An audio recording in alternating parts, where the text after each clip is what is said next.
Have you ever heard the bizarre tale of Mel's Hole? Back in 1997, a man calling himself Mel Waters appeared on Coast to Coast AM, sharing a story that would become one of America's strangest mysteries. Mel claimed he owned a piece of property in rural Washington state with something extraordinary on it, a hole that seemed to have no bottom. Now I know what you're thinking, but hear me out. This wasn't just any deep hole.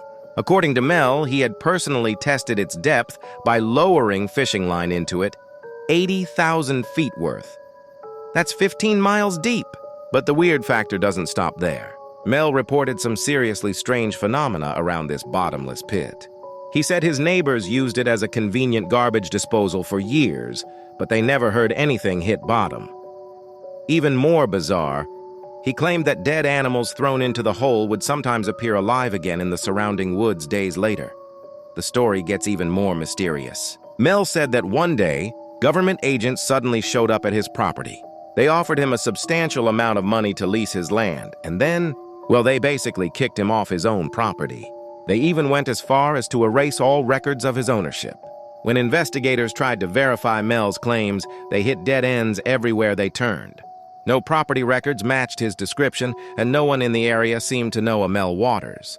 The exact location of this mysterious hole has never been found. So what really happened?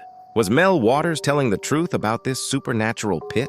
Was it all an elaborate hoax? Or perhaps, as some conspiracy theorists suggest, did the government really cover up something they didn't want the public to know about?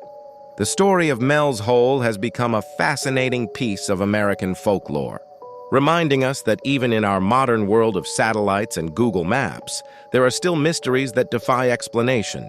Whether you believe Mel's story or not, it continues to captivate imaginations and spark debates about what might really lie beneath our feet.